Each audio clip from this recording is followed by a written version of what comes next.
గ్రామాల్లో ఉద్యమంగా ప్రకృతి వ్యవసాయం సాగాలి. అమల కుమారి, జిల్లా ప్రాజెక్టు మేనేజర్, ప్రకృతి వ్యవసాయం.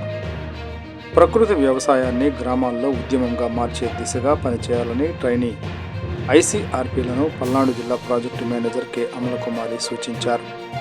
రైతు సాధికార సంస్థ, జాతీయ ప్రకృతి వ్యవసాయ మిషన్ ఆధ్వర్యంలో నిర్వహిస్తున్న ట్రైనీ ఐసీఆర్పీల 5 రోజుల శిక్షణ చివరి రోజు బుధవారం జిల్లా ప్రకృతి వ్యవసాయ కార్యాలయంలో జరిగింది.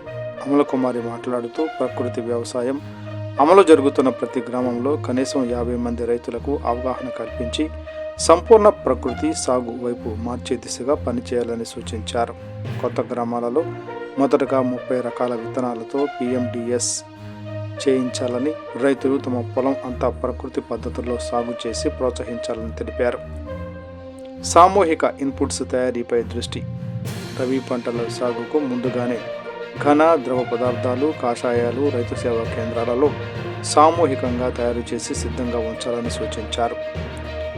ఉద్యానవన, సెర్ఫ్, అంగన్వాడీ తదితర శాఖలతో కలిసి గ్రామాలలో ప్రకృతి వ్యవసాయ ర్యాలీలు నిర్వహించి రసాయనాల వినియోగాన్ని తగ్గించేలా రైతులను చైతన్యపరచాలని సూచించారు. మార్కెట్లో డిమాండ్. PGS certification.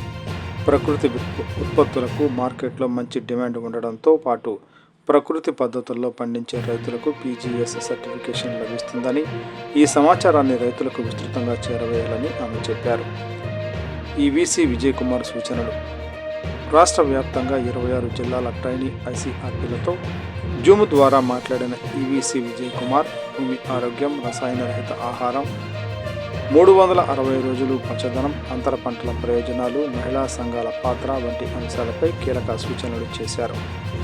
జిల్లా NFA Malleswari, additional TPM Premraj, ANFలు నందకుమార్, సైదయ్య, సౌజన్య, అప్పలరాజు, మాస్టర్ ట్రైనర్లు పాల్గొన్నారు.